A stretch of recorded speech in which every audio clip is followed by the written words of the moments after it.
Good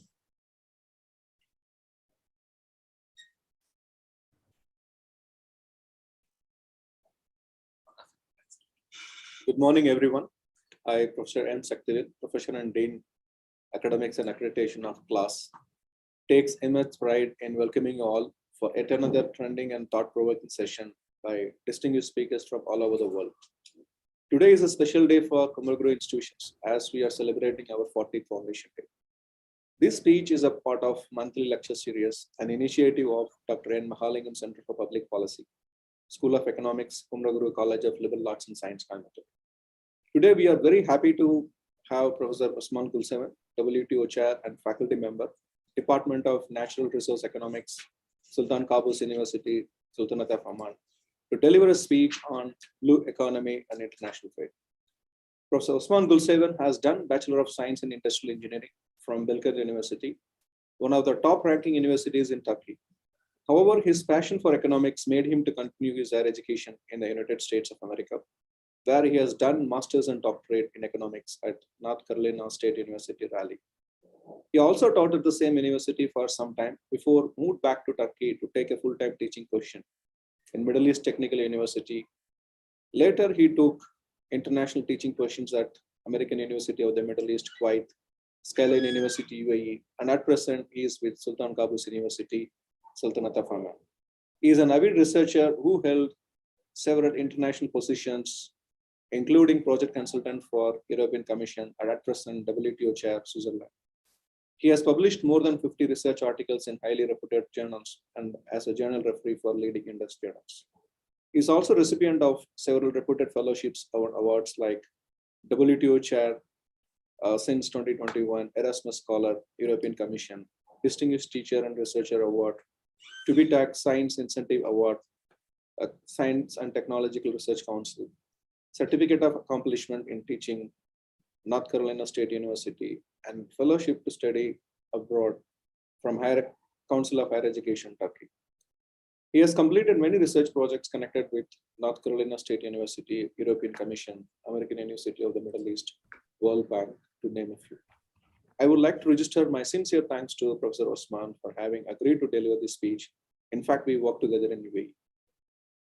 It's my immense pride I welcome Atul Shankar Vanavaraya, Sir, Joint Correspondent Kclas, whose able leadership and guidance have been instrumental to the origin of this center, Dr. N. Mahalingam Center for Public Policy, and organization of this lecture series.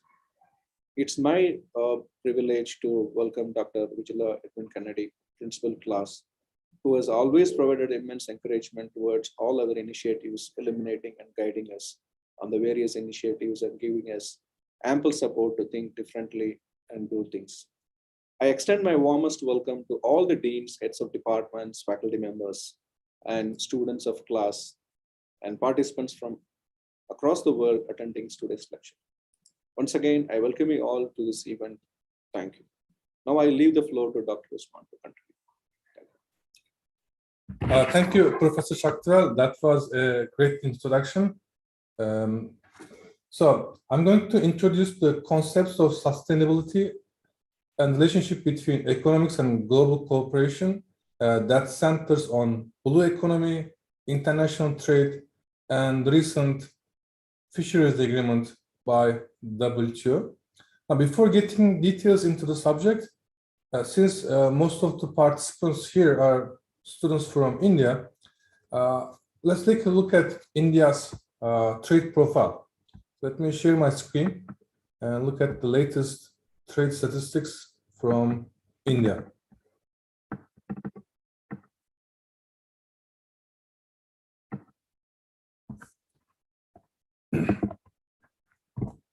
So obviously, manufacturing and agriculture plays significant role in Indian economy and trade.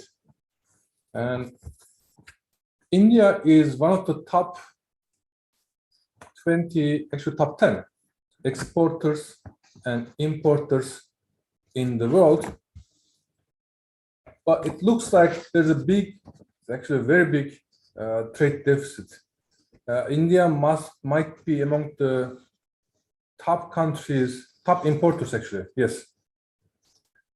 So when you look at the diversification, it looks like there's, in terms of exports, there's diversification, manufacturing, followed by oil and mining products, followed by agriculture. And the destinations are mostly diversified: US, EU, followed by UAE, China, Bangladesh, and other countries.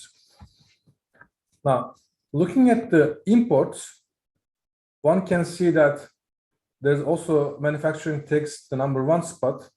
Almost 52% of the imports are manufacturing, followed by fuels and mining products, and then agriculture products. So by origin, 15% of the imports are coming from China, followed by UAE, EU, USA, and Switzerland. Now, when we look at the details, actually you will see that there's a big trade deficit. So the exports is about $400 billion, whereas imports is about 572 billion. So that gives us a trade deficit of $170 billion. Now, I know that India has been always a source of food. It's not just feeding its own population, but it was able to feed all the GCC countries where the food is mostly coming from India. So why there's a trade deficit? Now let's look at the details on which products. Now, in terms of agricultural profile, the top exports are rice, beet sugar cane, meat, cotton, and wheat.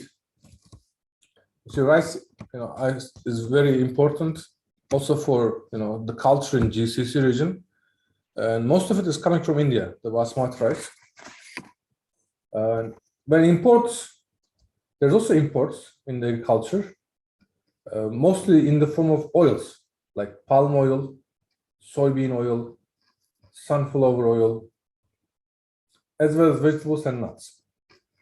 But when we look at the overall perspective in agriculture, we can see that the exports are much larger than imports.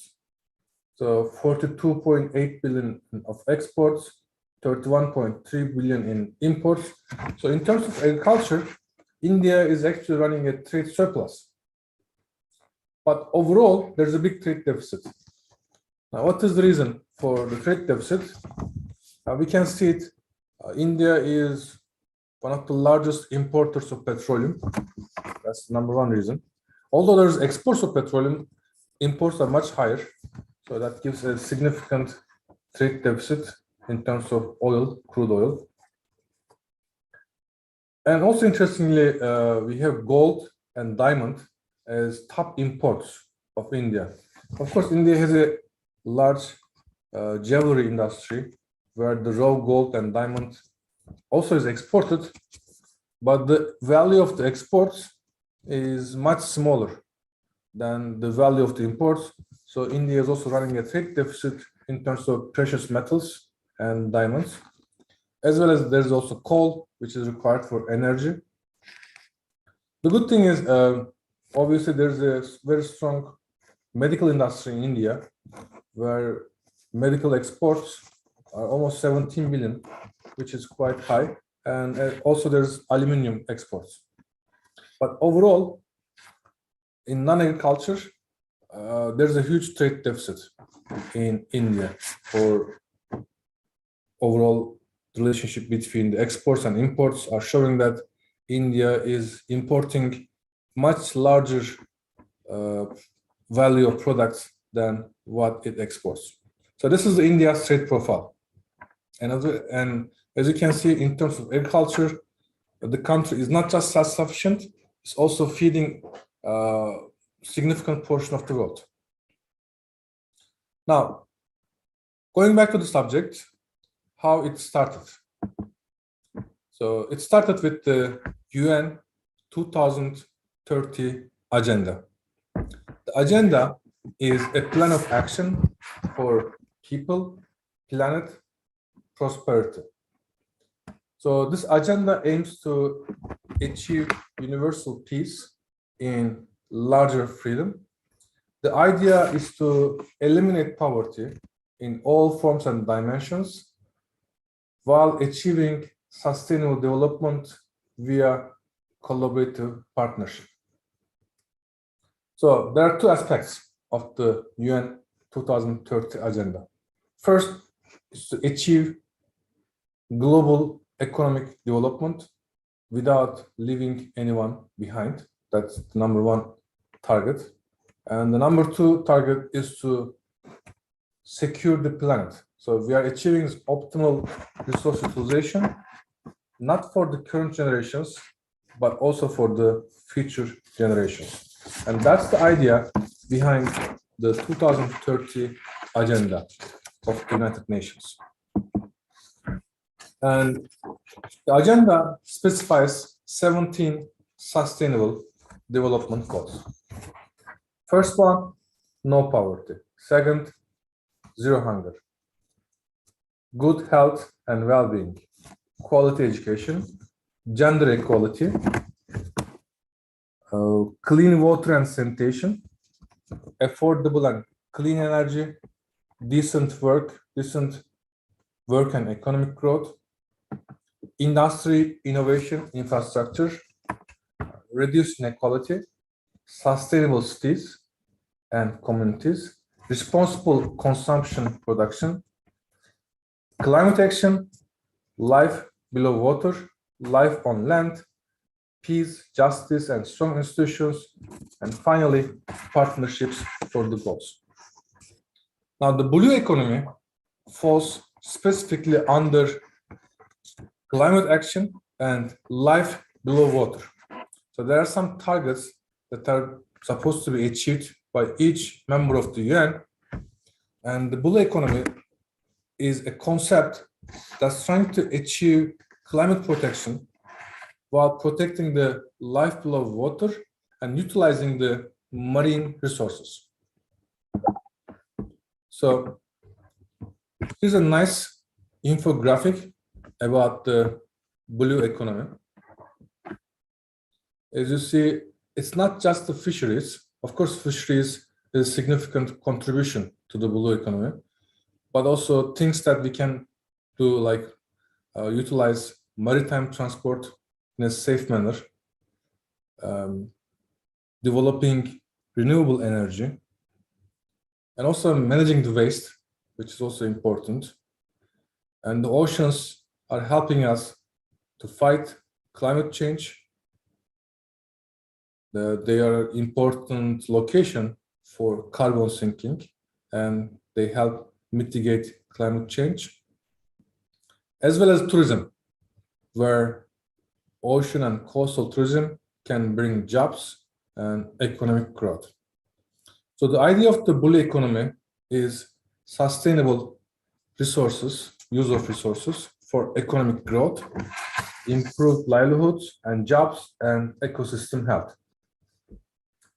So if we establish a clear understanding of the concept of blue economy, at its core, the blue economy represents the sustainable use of ocean resources for economic growth, improved livelihoods, and environmental sustainability.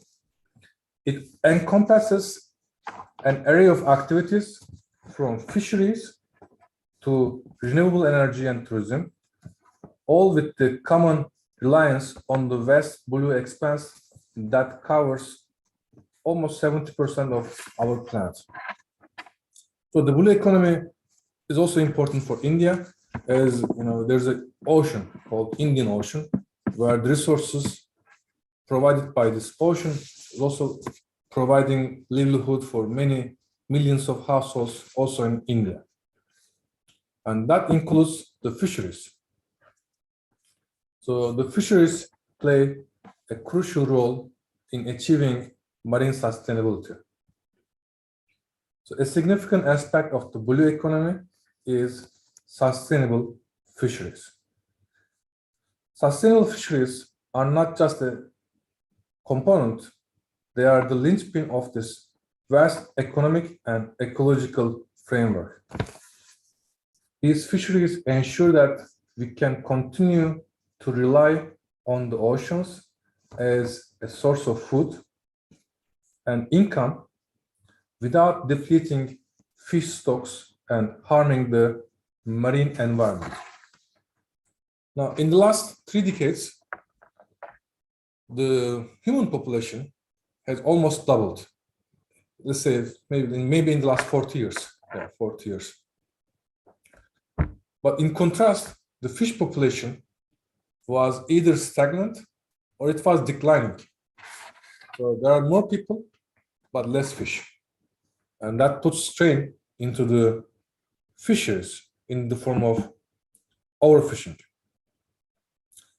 So some developed countries, they are taking major steps in ensuring that the fisheries are sustainable.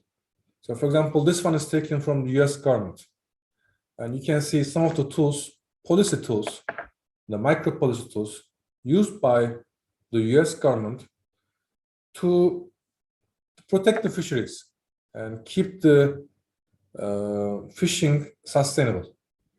So one example is catching limits. So each region, each ship has a limit on how much fish it can catch in a specific time period. And there is limited entry permit system. So only small-scale fisheries are allowed to do catching in some specific regions. And onboard observation for scientific research and also data to see the state of the fisheries, and applying ecosystem-based approach to understand and manage entire ocean ecosystems versus individual species. And there are international agreements to promote sustainable management for 60% of the world's tuna. So having said that, while for the US and also for the Europe, the sustainable fishing is a significant component of their micro policy, this may not be the case for many other countries. Especially when the sea is a common resource, there is a race to exploit the common resources as much as possible. So overfishing of fish stocks can lead to their depletion or in some cases collapsing of some fish species. It's one of the greatest challenges to marine ecosystems and biodiversity. This is a global problem. Some reports suggest that 1/3 of the world's fish stocks are overfished. In some regions, that reaches 60% of the overfished stock. And it has negative consequences. It will reduce food security, economic prosperity, and environmental protection. So the reason that overfishing can happen is because of high demand and ineffective, but mostly it's about ineffective fisheries management, catching the wrong type of fish at the wrong time of the year, and as well as illegal and unsustainable fishing. So because this is an international matter, and because individual countries may not be able to solve their problem by themselves, that's why there are international communities involved, including WTO. So here we can see how the fisheries agreement was signed and approved by WTO. The idea started with the Sustainable Development Goals, the UN SDGs, starting from September 2012, and the SDGs became official in September 15. Now, WTO is a separate agency, and it has no official connection with UN, but they did follow the UN approach, and they started discussing the Fisheries Agreement in Buenos Aires, starting from December 2017. But the discussions took a very long time, and it's hard to reach consensus agreement by all the members. But finally, last year in June 2022, the agreement is signed. And the agreement clearly states no subsidies for overfished, unsustainable fish catching. But still, the agreement needs to be signed also by the individual countries, which is a process called ratification. And to be effective, at least 2/3 of the member states should ratify this agreement. And so far, we haven't reached that level yet, but it is expected that by February 2024, where at the ministerial conference in Abu Dhabi, the consensus agreement will be official and signed by more than 60% of the member states of WTO. Now, WTO's role in trade and fisheries is significant. As countries trade fish and seafood products on global scale, the subsidies become an important part. Subsidies provided by mostly the exporting countries distort the free trade and can lead to overfishing, leading to unfair competition and unsustainable fishing practices. International trade is a major driver for global fisheries production. The value of the fish and fishery exports was estimated to be almost 200 billion. So optimizing this international trade can help to improve the efficiency of fisheries production and distribution. Therefore, it's important to manage the international trade in a sustainable manner, which can only be done through international agreements, such as UN Law of the Sea, and through also national regulations. Now, since the oceans are common resources, it's hard to control and make it sustainable by having only one party involved in sustainable actions. For common resources, there needs to be agreement by the countries using those resources so that it will be used in a sustainable manner. Now, the fishing subsidies can cause overfishing. They can lead to overcapacity, which in turn will deplete the valuable fish stocks. Such practices are detrimental not only to the environment, but also to the economies that depend on these resources.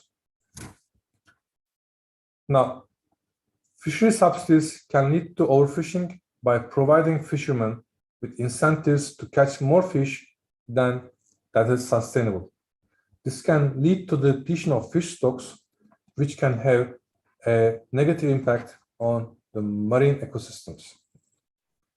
Overfishing can also lead to ecosystem degradation by disrupting marine food webs and damaging important habitats. So, for example, when too many fish are caught, it can reduce the food supply for other marine animals, which can lead to population declines and in some cases even extinction of some species. Fisheries subsidies will also distort international trade by giving fishermen, especially in large developed countries, an unfair advantage. This can make it difficult for sustainable small-scale fisheries in other countries to compete. And finally, the fishery subsidies can have negative impact on the economies that rely on these resources. When fish stocks are depleted, it will ultimately cause job losses and lost income for fishermen and the fish processors. There is a growing international movement to reform fisheries subsidies. And in 2021, WTO members reached an agreement to eliminate certain types of fisheries subsidies, such as carbon subsidies, like gasoline subsidies.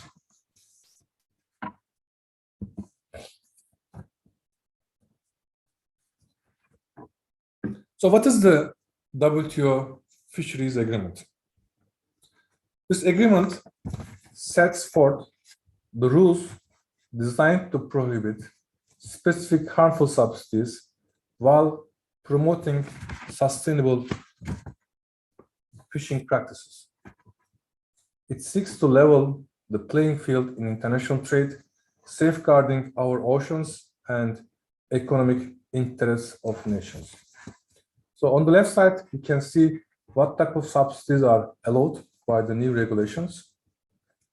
So the new regulations allow subsidies that help research and development and that provide environmentally friendly fishing gear, and subsidies to transport, helping transition to more sustainable fishing practices. What is being prohibited is subsidies that lead to overfishing and overcapacity, illegal, unreported, and unregulated fishing, and gas, diesel, carbon subsidies. Now, to give you an example of how these subsidies work is, let's say, Japan. Japan is one of the biggest fish consumer nation in the world, and they have giant fishing vessels. Now, those vessels, they not only catch the fish in the Japanese neighborhood, but when subsidized by cheap diesel or cheap gas, those fishing vessels go as far as Antarctica, they go as far as Indian Ocean, and they catch the fish that is thousands of miles away from their homeland. And that causes a significant international concern for common resources. This is just one of the examples. The agreement is expected to have a positive impact on both the environment and the economy. It will help to reduce overfishing and protect fish stocks, which in turn will help the marine ecosystems and the coastal communities that rely on fisheries for their living. However, the implementation of the fisheries agreement is critical to success. Now, there's an agreement, and the agreement has been signed by the ministries involved in WTO, the representatives. However, this is not enough. This agreement should also be ratified. It needs to be signed by the national, each member national assembly. So this will help us to protect our oceans and ensure that we are optimizing the fish stocks, not just for the current generation, but also the future generations. Now, there is a special treatment for developing countries. Actually, developing and underdeveloped countries, that's better to say. So there are some specific provisions, such as longer time periods to implement the provisions, technical assistance, and financial support to help these countries implementing the agreement, and some flexibility in meeting the requirements. And last time when I went there, there was a discussion, and I think they have secured some funding for research and development to support the transition from unsustainable fisheries to sustainable fishing systems.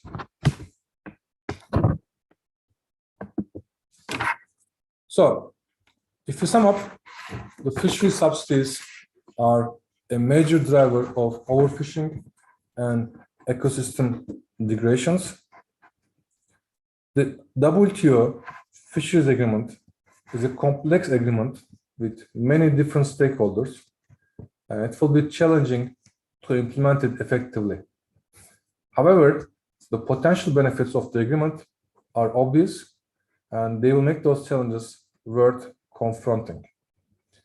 Now, one of the biggest challenges will be the need to reach the consensus among 164 members of WTO. Each member has unique interests and priorities. It will be difficult to reach the consensus on any issue, let alone be a complex one like fisheries subsidies. However, there has been achievement of consensus, and there has been an agreement, at least on eliminating harmful subsidies for fishing industry. It will be a challenge to comply with the provisions, and some countries may need assistance in implementing the agreement in the form of technical assistance and financial support. Despite all these challenges, I believe that the WTO Fisheries Agreement is a significant step toward addressing the global challenge of overfishing. The agreement has the potential to make a real difference in protecting the oceans and ensuring that fish stocks are managed sustainably for future generations.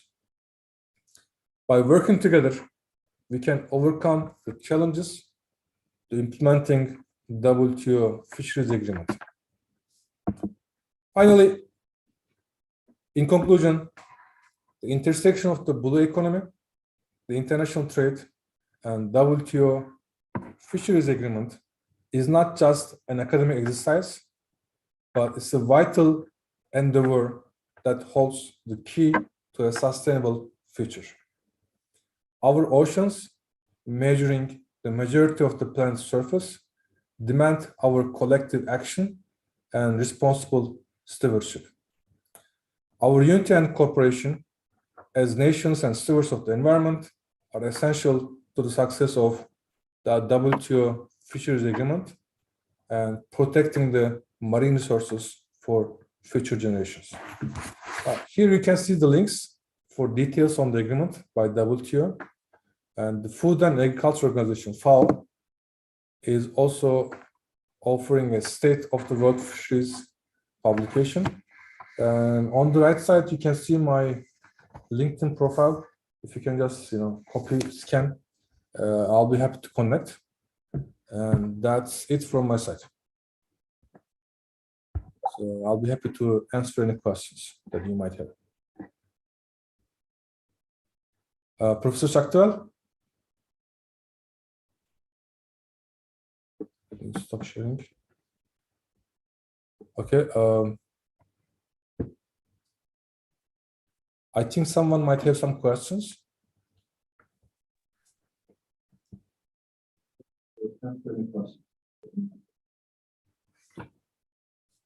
Okay. Perisami, are you there?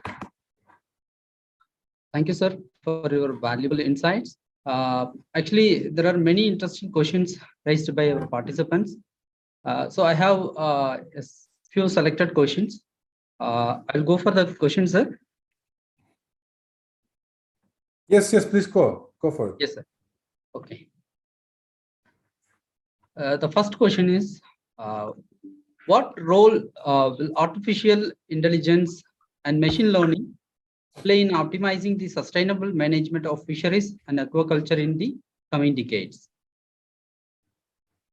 So you're asking about the relationship between artificial intelligence and machine learning in optimizing the fisheries. Am I right? Yes, sir. Yes, sir. Okay. AI and ML are becoming something a part of our lives. Like we start using it on they make our life easier. in many different ways. And they are already playing a major role in making fisheries and aquaculture more sustainable and productive. So we can use those AI and ML tools to handle how many fish are out there and how is their population doing and where they are swimming. And this can help us to set sustainable catching limits and make sure that we are not overfishing. And these tools can also help us track fishing vessels and crack down on illegal fishing. But the most important thing, I think, in the future might be in aquaculture. The AI and ML systems can help us optimize feeding regimes.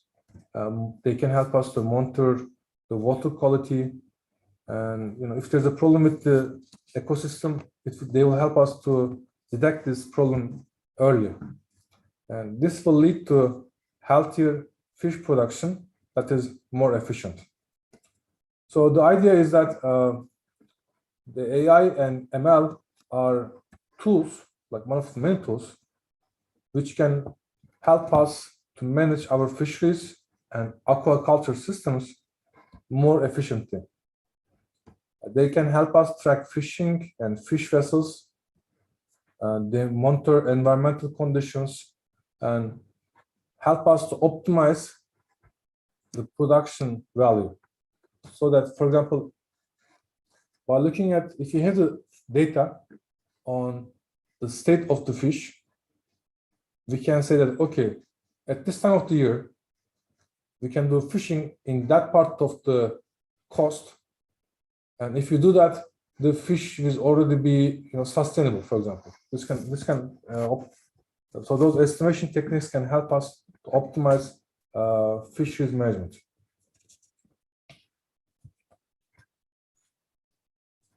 Yes, so that's what comes to my mind in terms of use Yes, of sir. AI. Shall I go for the question number 2, sir? Yeah. The Okay, second question. Sure. How will the adoption of blockchain technology impact transparency and traceability in the seafood supply chain, reducing the risk of illegal fishing and seafood fraud? So that is the second question. Okay. Second question about blockchain technology in supply chain. Am I right? Yes, sir. Okay. So blockchain, when you think of blockchain, it comes to Bitcoin. So somehow it's like when first thing that you keeps to your mind is Bitcoin, and then you try to make a connection between the Bitcoin and seafood. But this is different. So blockchain is a different thing. The idea of the blockchain is to have some sort of like a history. So it creates the blockchain is a technology that creates a secure record of transactions. And that's how Bitcoin was popular, because you can see the past history. So if you think about the money, you can see by whom this money is used in the past. Now, applying it to the supply chain, it is already used to some extent in a different form. When you have those barcodes, you can see that this barcode can give you information about, at this moment, what we see is that barcode gives us the information about the price. But if you use the blockchain, it will not just give you information about the price, but it will give you information about from where this fish is caught, by whom this fish is caught, and from which port this fish is distributed, and from which supply it's coming from. So this blockchain technology will give us information about everything from the fisherman to retailer to consumer. So we will have the same information as a consumer about this product's journey from the ocean to the fork. Now, this transparency can help to reduce the risk of illegal fishing, because if you don't know the story, then it means that something is missing in the story. And the blockchain can help us track the location of the vessel and their catch, making it more difficult for the poachers to operate. And this can help to ensure that fish are caught in accordance with the stated quotas and regulations. By providing the consumers with more information about the seafood that we buy, blockchain technology can help to promote responsible consumption and support sustainable fishing practices. One example is that the World Wildlife Fund, they are working with a number of blockchain partners to develop a tracing system for tuna. Tuna is the most common commercial fish in the trading system. And having a blockchain-based tracing system for tuna will help for the consumers to see from the time that it was caught until the time it's sold to the consumer. So you can see all the intermediate steps from the ocean to the fork, and it can help the consumers to be more, to make better choices in terms of sustainability. So that's all that comes to my mind. Yes, sir. Thank you, sir. The third question is, how can the blue economy leverage advances in desalination and water purification technologies to address future water scarcity challenges?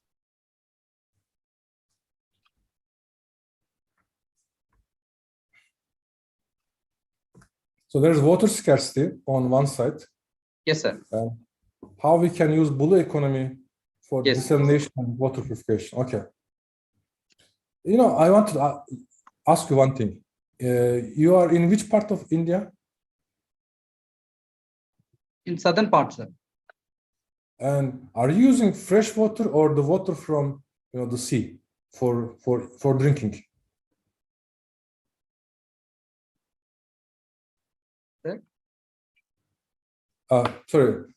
No, in your part of the world, are you using the fresh water from the land, or Yes, are sir. you using desalination plants from the sea? Which one? Sir, most of the part we are using the groundwater, sir, like from the land. Okay. It's good for you. The groundwater is cheaper. It's probably tastes better too. But however, in countries like where I live, in Oman, also in most of the Arab countries here in Saudi Arabia, Emirates, Kuwait, Qatar, GCC region, the fresh water resources is not enough. When it is not enough, we need to use seawater for kitchen. But you cannot use seawater for kitchen because seawater is salty. And if you drink salty water, after a few days, your body will reject it. So you need desalination and water purification techniques. Now, desalination is the process of removing salt and minerals from seawater to make it fresh enough for drinking, irrigation, and other uses. Now, water purification is essential for any kind of water because it's a technology that you use to remove bacteria, viruses, and chemicals. Now, the desalination is important for coastal communities when fresh water doesn't exist because it's scarce, it just doesn't exist. And we are living in a desert. For coastal communities like us, we are facing water scarcity, and desalination is the only way we can use water. And also in many parts of this part of the world, even this water is used as a fresh water. So, you take the water from the sea, and somehow after removing the salt, it becomes something like a fresh water, which can be used for irrigation. And these techniques, desalination and water purification technology, can be integrated with the overall water supply systems, and such as like water conservation, rainwater harvesting, and building dams to catch the water in case of a rare rain. And this will help us to achieve more sustainable and resilient water supply. So in countries like Middle East and even some parts of North Africa, where water scarcity is a major issue, we have no other option other than using desalination from the blue economy to make it usable as a fresh water resource. So as the blue economy continues to grow, we expect to see more innovative and effective ways to use desalination and water purification technologies to address future water scarcity challenges. Again, this is not the most ideal scenario. The ideal scenario will be being able to drink fresh water. But in case that fresh water is not available, you have no other option other than using seawater for personal consumption. Yes, sir. The one more final question is, how will the blue economy adapt to mitigate the impacts of rising sea levels and ocean acidification of coastal infrastructure, fisheries, and ecosystem? So you're talking about the sea levels rising and the ocean acidification. Yes, sir. Okay. This ocean acidification has been going on for the almost last century. It is believed that it has to do something with the global warming, because the global temperature is increasing. The dynamics of the ocean ecosystem is also changing, and it's becoming more salty. That's the idea of ocean acidification. And as the temperature gets higher, it's believed, and I also believe in that, the ice in the Arctic oceans are melting. And as the ice is melting, the sea level keeps increasing.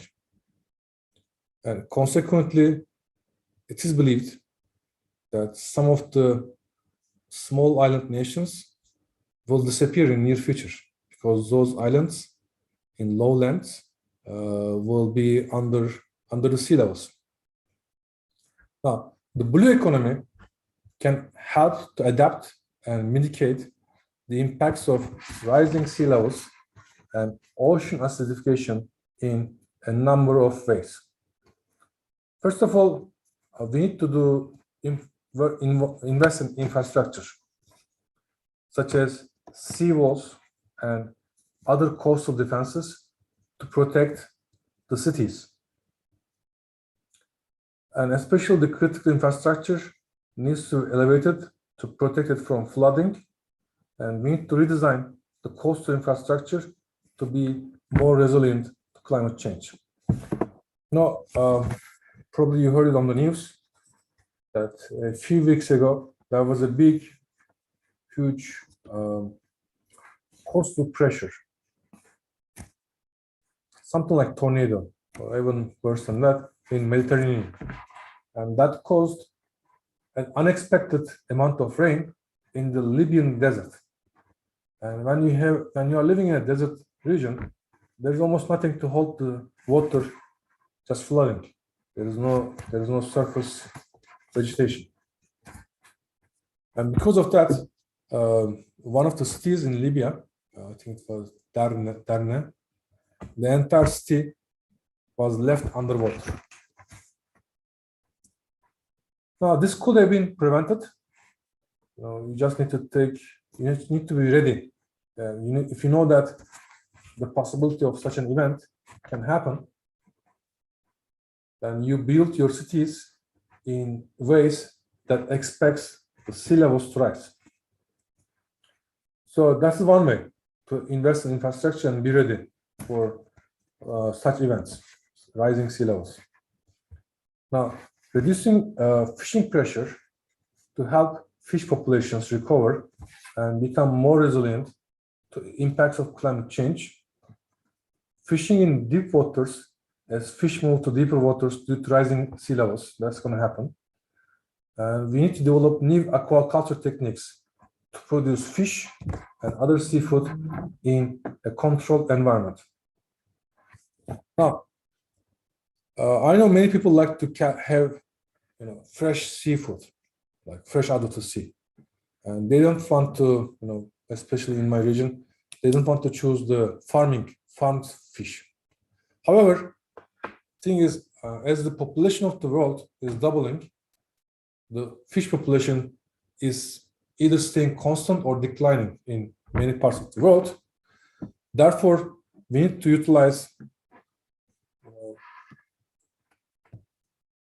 growing fish in a more controlled environment, which includes aquaculture. And finally, the blue economy can also play a role in educating the public about the impacts of climate change and the importance of adaptation and mitigation measures. By raising awareness to these issues, the blue economy can help to build support for policies and actions that are needed to address the climate change. And one thing that I might want to add is that this is becoming more and more, using marine systems, using oceans as a source of energy. But it's not coming yet. Still, most of the things are mostly prototype style mechanisms where it is possible to drive electricity from the waves. And as we are looking for alternative electricity sources, the blue economy can also help us to provide energy that we need in the future. So that's what I was thinking.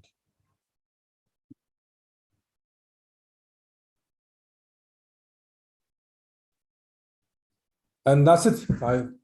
That's all comes to my mind. Yes. Thank you very much, sir. I hope now we are end of this session for the monthly lecture series 2. A very good morning to one and all present here. On behalf of Dr. N. Magalingam Center for Public Policy and School of Economics at Kumaraguru College of Liberal Arts and Science, Coimbatore.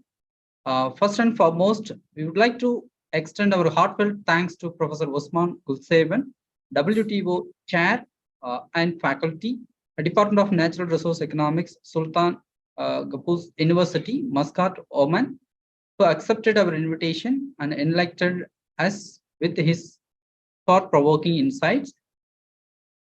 This lecture has provided tremendous impetus and interest to learn the importance of blue economy and the indicators of economic growth through the international trade mechanism. Sir, we really appreciate your excellent contributions in the field of international economics, highly inspiring and motivating to the young minds of our country and across the world. Thank you so much, sir.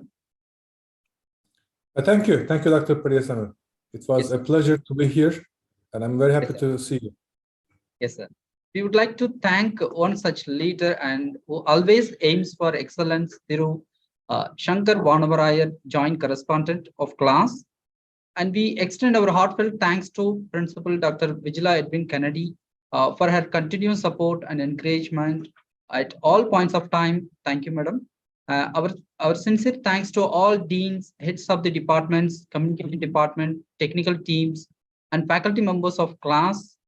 I would like to convey my special thanks to our department faculty members and visual communication department, Professor Leo and his team for their unstinted support in making this event and resounding success. We extend our sincere gratitude to all the heads of institution, directors, deans, faculty members, research scholars, parents, students, and other participants who actively participated in this event. We would like to thank each one of you participated here for your patient listening and support. We extend a warm welcome to all of you to actively participate and engage in the upcoming monthly lecture series. We will also update you about other significant actions of the center. Thank you on behalf of Kumaraguru College of Liberal Arts and Science, and have a wonderful